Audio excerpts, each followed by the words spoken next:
2.5 foot উচ্চতা নিয়ে জীবন সংগ্রামে এগিয়ে চলেছেন পুরুলিয়ার ভূমিকন্যা রূপালী মণ্ডল। তার উচ্চতা মাত্র 2.5 ফুট, কিন্তু তার জীবনের লক্ষ্য বিরাট বড়। লালপুর গ্রামের বাসিন্দা সে। বাবা পেশায় একজন চাষি। বাড়িতে রয়েছে মা, বাবা, ভাই। হুড়া গার্লস স্কুল থেকে মাধ্যমিক ও উচ্চ মাধ্যমিক পাশ করেছেন। ইতিমধ্যেই উচ্চশিক্ষা লাভের জন্য স্নাতক ডিগ্রি অর্জন করতে ভর্তি হয়েছেন লালপুর মহাত্মা গান্ধী কলেজে। প্রত্যন্ত গ্রামে বাড়ি হলেও থেমে থাকেনি তার পথ চলা। নিজের মনের জোর কোনোভাবেই কমতে দেননি রূপালী।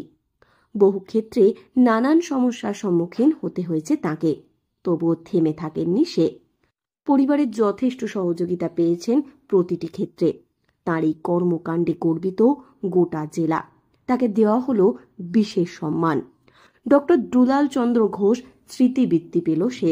প্রতি বছরই পুরুলিয়া জেলা যাদব সভার পক্ষ থেকে জেলার 100 কৃতি ছাত্রছাত্রীদের বৃত্তি প্রদান করা হয়। এবছর তাদের মধ্যে নজর কেড়েছে রূপালী মণ্ডল। এ বিষয়ে রূপালী মণ্ডল বলেন, তার মনের জোর সবসময় বেশি ছিল, তাই তিনি সমস্ত বাধা অতিক্রম করে এগিয়ে চলেছেন। পরিবারের যথেষ্ট সহযোগিতা পেয়েছেন তিনি।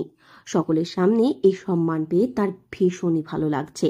আগামী দিনে উচ্চশিক্ষা লাভের ক্ষেত্রে তাকে সহযোগিতার আর্জি জানিয়েছেন তিনি। ভবিষ্যতে শিক্ষিকা হওয়ার স্বপ্ন নিয়ে এগিয়ে চলেছেন তিনি।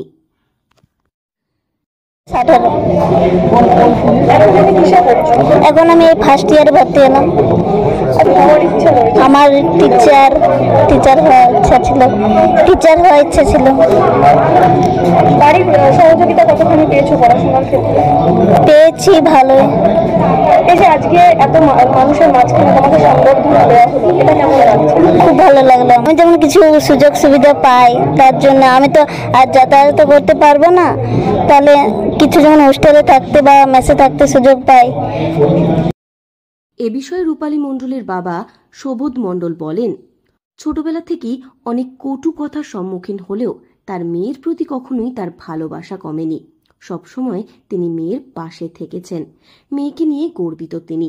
মেয়ের পড়াশোনার ক্ষেত্রে সহযোগিতার আর্জি জানিয়েছেন তিনি। বয়স স্যার 19। হ্যাঁ দিদি স্যার শুনতে হতো এটা সেটা, ছোটো বাচ্চা এটা সেটা সেটা বলছে, সবগুলো আমরা এখন নেই তো স্যার মা বাপের সব করতে হবে। হ্যাঁ দিদি পড়াশোনা খুব একটা আগ্রহ আছে, কিন্তু স্যার আমরা গরিব মানুষ তো ওই জন্য কিছু করতে পারি নাই। তার জন্য কিছু আসা যাওয়া সুবিধা এবং মেস থাকার কোনো একটু সাহায্য করে দিলেন। এ বিষয়ে বঙ্গীয় যাদব মহাসভার সচিব বাণীব্রত মণ্ডল বলেন, রূপালী মণ্ডলকে সম্মানিত করতে পেরে তাঁদের ভীষণই ভালো লাগছে। এটা তাঁদের কাছে গর্বের। আগামী দিনে পড়াশোনার ক্ষেত্রে রূপালী মণ্ডলের পাশে থাকার আশ্বাস দিয়েছেন তিনি।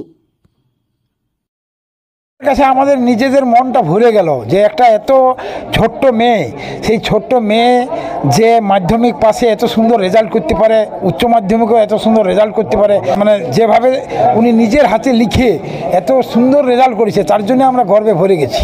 চেষ্টা করব যে এই ছাত্রবৃত্তি ছাড়াও যদি ওনার জন্য যত রকমের বই বা আনুষঙ্গিক প্রয়োজন হবে, সেটা আমরা যাদব সভার পক্ষ থেকে তাকে আমরা।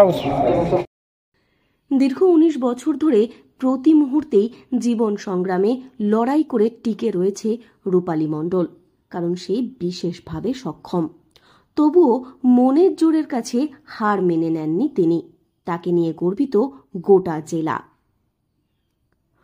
পুরুলিয়া থেকে শর্মিষ্ঠা ব্যানার্জির রিপোর্ট, লোকাল 18 বাংলা।